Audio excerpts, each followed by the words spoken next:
ETF index mutual funds నేర్చుకుని stock మార్కెట్లో రాణించాలనుకుంటున్నారా? వెంటనే ఈ నెంబర్కి కాల్ చేయండి.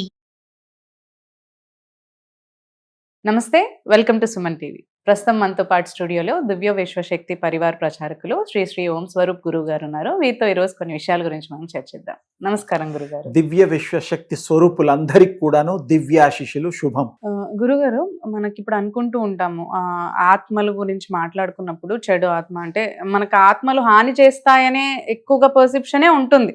మామూలుగా ఆలోచన విధంగా చూస్తే దయ్యాలు అవుతారు చనిపోయిన తర్వాత అని చెప్పేసి, వాళ్ళు హింసిస్తారనో ఏదో, అది కూడా కోరికలు తీరకుండా వాళ్ళు చనిపోతే చెడు ఆత్మలుగా తయారయ్యి అవి మన మీద ప్రభావం చూపిస్తూ ఉంటాయని అంటారు.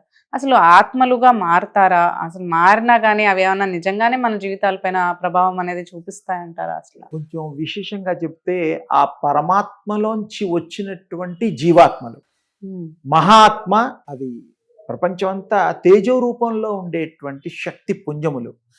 ఒక్కొక్క అది విడబడప్పుడు ఏమిటంటే ఒక పాదరసం ఉంటుంది, తీసుకోండి. పాదరసాన్ని ఓ గుప్పెడు ఇంత పెద్ద పళ్ళెంలో వెయ్యండి, ముక్కలు చెక్కలుగా అయిపోతాయి. ఆ ప్రతి ముక్క దగ్గరికి వెళ్ళండి, మూలంలోంచి విడిపోయినట్టుగా తెలియదు, వేసిన వాడికి తప్ప చూసిన వాడికి తప్ప. చిన్న చిన్నగా అయిపోతాయి పాదరసం. అన్నీ కలపండి, కలిసిపోయినట్టు తెలియదు, విడిపోయినట్టు తెలియదు చేసేవాడికి తప్ప. సాక్షిభూతం అంటే విట్నెస్. అలాగే ఇక్కడ ఆత్మలు వాటి వాటి రూపాల్లో, శక్తి రూపాల్లో ఉంటూ ఆత్మలోకం అని ఒకటి ఉన్నది మన పైన, పితృలోకం అని ఉన్నది, ఇవన్నీ ఉన్నాయి. అలాగే ఐడియల్ ఆత్మల లోకం అని ఒకటి ఉన్నది.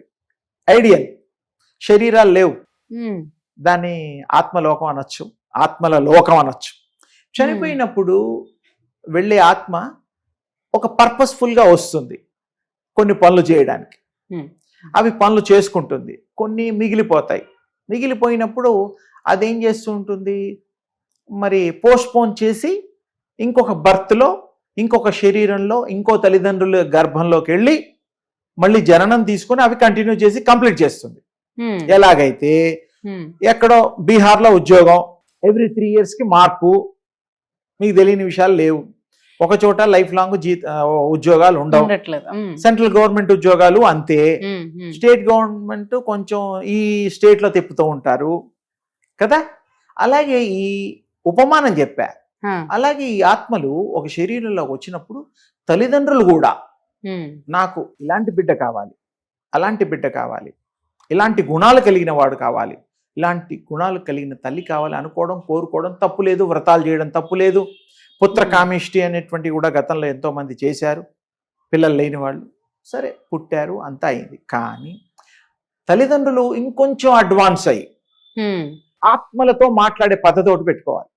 అప్పుడు మంచి ఆత్మలు చెడ్డాత్మలు గుర్తిస్తాయి. నా గర్భంలో మంచి ఆత్మ ప్రవేశించిందా తల్లికి తెలియదుగా.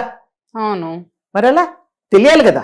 ఇప్పుడు నేను మీ ఇంట్లోకి వస్తే కాలింగ్ బెల్ కొడతా, అదేదో చూస్తారు ఆ అద్దంలోంచి, రెండో లేకపోతే ఏదో అంటారు. మొత్తానికి గుర్తుపట్టిన వాళ్ళు రాకపోతే వేరే వాళ్ళు రారు కదా.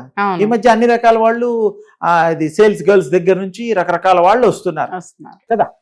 అయితే ఇక్కడ ఆత్మలు మాట్లాడే పద్ధతి అంటే దయ్యాలు భూతాలు అనకూడదు, అవి స్వచ్ఛాత్మలు, మంచి ఆత్మలే.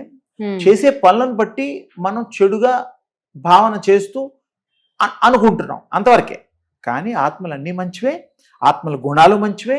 అవి తీసుకునే నిర్ణయాలు పొరపాటున అవ్వచ్చు. అంటే చెడ్డగా ఆలోచించి బ్యాడ్ థాట్స్తో ఆ జన్మలు తీసుకొని పగ సాధించడాలు ఇలాంటివి కూడా చేస్తాయి. కానీ అంత పాపాలు వీళ్ళు కూడా చేయకుండా మంచిగా ఉంటే అసలు ఆత్మల్ని మళ్ళీ పుట్టడానికి అవకాశమే ఉండదుగా. ఇప్పుడు నేను కోరికతో ఆ కోరిక తీరకుండా చనిపోతా, మళ్ళీ ఆ కోరిక తీరడం కోసం మళ్ళీ జన్మెత్తుతున్నా, స్త్రీగానో పురుషుడుగానో ఏదో. మరి అది తీర్చుకున్న తర్వాత మళ్ళీ శాశ్వతంగా మళ్ళీ నేను జన్మ కావాలంటే ఎత్తగలను, వద్దంటే మానేయగలను. అది ఆత్మకి ఆ శక్తి ఉంటుంది, ఇది గ్రహించాలి. అంటే డిసైడ్ చేసుకోవచ్చు, కేపబిలిటీ, కెపాసిటీ, సోల్ విల్, ఆ శక్తి ఉంది దానికి. అది మంచి గుణాలు అన్ని మంచిగా ఉంటే, అది భగవంతుడికి ఉండే అన్ని గుణాలు ఉన్నప్పుడు మీరు మానవుణ్ణి దేవుడు అంటున్నాం కదా. రాఘవేంద్ర స్వామి దేవుడు అంటున్నాం, మరి పుట్టపర్తి బాబాని దేవుడు అన్నారు, షిరిడి బాబాని కూడా అంటున్నారు, మరి వీర బ్రహ్మేంద్ర స్వామిని అన్నాం. అంతా దైవ స్వరూపులు అంటున్నాం. అంటే దైవ స్వరూపంగా మీరు మారతారు మీ చేసే చేష్టల వల్ల, తీసుకునే నిర్ణయాల వల్ల. అలాగే తల్లిదండ్రులు కూడా పూజలు, పునస్కారాలు, యజ్ఞాలు, యాగాలు, క్రతువులు పిల్లల కోసం చేస్తున్నారు. అలాగే మంచి పిల్లాడు కావాలి, మంచి అమ్మాయి కావాలి అన్నట్టుగానే ఇంకొంచెం అడ్వాన్స్మెంట్గా ధ్యానం, యోగం కనుక చేస్తే ఎలాంటి సంతానాన్ని మీరు కోరుకుంటున్నారో అలాంటి సంతానం మీకు 100% పొందడానికి ఆ పూజ, ఆ అభ్యర్థన, ఆ రిక్వెస్ట్ ఫలితం వస్తుంది, ఫలిస్తుంది. సింపుల్ గా చెప్పా, అంతే. మీ చేతిలో ఉంది. తల్లిదండ్రుల చేతిలో మంచి సంతానాన్ని కనడానికి కూడా ఒక అవకాశం ఉంది. గతంలో బెడ్రూమ్స్లలో అక్కడ దేవుడి విగ్రహాలు ఉండేవి, ఫోటోలు ఉండేవి మా చిన్నతనంలో. ఇప్పుడు అన్ని మారిపోయి ఆ గుర్రాలు లేకపోతే ఇంకేదో రకరకాల పోస్టర్స్ పెట్టకూడదని పెట్టేశారు. అప్పుడు వీళ్ళ థాట్స్ బెడ్రూమ్ లో వాళ్ళు ఏ ఆలోచనలు, ఏ ఫోటోలు చూసి ఏ థాట్ అయితే వస్తుందో you will get that type of thoughts having children. అలాంటి పిల్లల్నే మీకు జననాన్ని ఇవ్వడానికి అవకాశం. భావం అదే కదా, థాట్ అదే కదా, క్యారీ అదే కదా. ఎక్కువ ఏది ఆలోచిస్తే ఆ రూపమే వస్తుంది. మీరు ఒకటి ఆలోచిస్తే ఒకటి రాదు. అందుకని మీరు ఆలోచన ముఖ్యం, కోరికలు ముఖ్యం.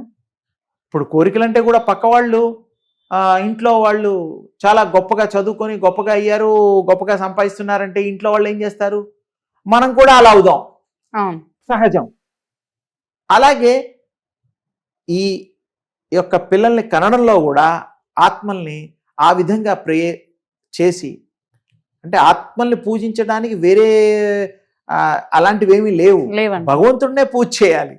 భగవంతుడినే పూజ చేసి, అమ్మవారిని, అయ్యవారిని పూజ చేసి, నాకు మంచి గుణములు కలిగిన బిడ్డను నాకు ప్రసాదించండి, మా ఇంటి పేరు ప్రఖ్యాతుల్ని, ఇంటి కుల గౌరవాన్ని, వంశ గౌరవాన్ని నిలిపేటట్టు పిల్లల్ని ప్రసాదించు తండ్రి అని దండం పెట్టుకొని మనం ఆ స్వామికి ఎప్పుడు విధేయతగా ఉన్ననాడు మంచి సంతానం కలుగుతుంది. మంచి ఆత్మలు ఎంటర్ అవుతాయి, మంచి కార్యక్రమాలు చేస్తారు. వాళ్ళు చనిపోయిన తర్వాత కూడా ఎవరి మీద పగబట్టరు. మంచి పనులు, మంచి తల్లిదండ్రులు పుట్టిన వాళ్ళు చెడ్డవాళ్ళు పిల్లలు అయితే తప్ప వాడు చెడ్డవాడు అనలేం కదా, అంతే కదా సహజంగా.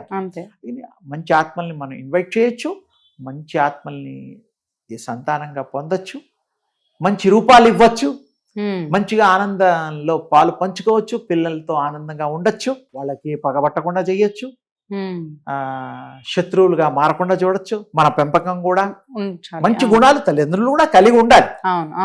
అప్పుడే ఆ పిల్లల్ని మంచిగా పెంచగలుగుతాం.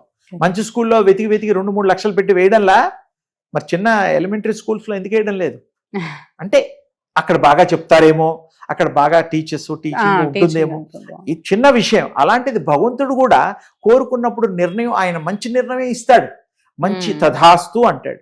మనం స్వామివారిని, తల్లిగారిని, ఎవరినన్నా మనం మంచి మనస్సుతో సంకల్పం, మనం మంచి భావాన్ని కలిగి ఉన్నప్పుడు మనకి మంచి జరుగుతుంది. ఇలాంటివి ఏమి దానికి మరి అర్థాలు, పెడార్థాలు తీయకుండా, అలాంటి వాటికి మనం అవకాశం లేకుండా మనం చెయ్యొచ్చు. మరి మంచి విశేషమైనటువంటి మానవుల రామరాజ్యాన్ని తలపించేటువంటి రోజుల్ని మనం తీసుకురావచ్చు. అందరూ మంచిగా ఉంటే దొంగలు ఉండరుగా. ఇప్పుడు దొంగలు ఉన్నప్పుడే ఆ పోలీస్ స్టేషన్లే ఉండవు, హాయిగా అందరూ మంచివాళ్ళు. కానీ ఇప్పుడు అలా జరగట్లేదు. అంటే ఇది కలియుగంలో ఈ ధర్మాలు వేరు. ఈ కలియుగ ధర్మం గురించి, కలిలో జరిగే విషయాల గురించి, కలి ప్రవేశాల గురించి, మరి ఎలాంటి విపత్తరమైనటువంటి భావాలు మనుషులు కలుగుతాం, వాళ్ళు ఎలా ప్రవర్తిస్తారు, ఏ విధమైనటువంటి క్షామం కలుగుతుంది, ఇవన్నీ కూడాను, భూకంపాలు ఇవన్నీ ఉన్నాయి కదా. అది ఒకరోజు మనం తప్పకుండా కలియుగంలో జరిగేటువంటి విషయాల గురించే మనం ఫోకస్ చేసి దాని గురించి విశేషంగా చెప్పుకుందాం. అతి త్వరలో మన ప్రేక్షకులకి అందిద్దాం. ఆ విధంగా వాళ్ళకు కూడా కొత్త విషయాన్ని మనం తెలియపరచవచ్చు. ఎందుకంటే అందరికీ కూడా డౌట్స్ అవసరం కూడా. అవును, ఇప్పుడు జరుగుతున్న ఇన్సిడెంట్స్ అందరు కూడా చూస్తుంటే ఎక్కడ కూడా మంచి లేదు. అసలు మంచికి అడ్రస్ ఇద్దాం. మన పుస్తకాల్లోనూ మన పురాణాల్లో మంచి అనే దానికి అడ్రస్ ఉందమ్మా. తప్పకుండా దాని గురించి ఇద్దాం. అమ్మా, శుభం తల్లి. ధన్యవాదాలు.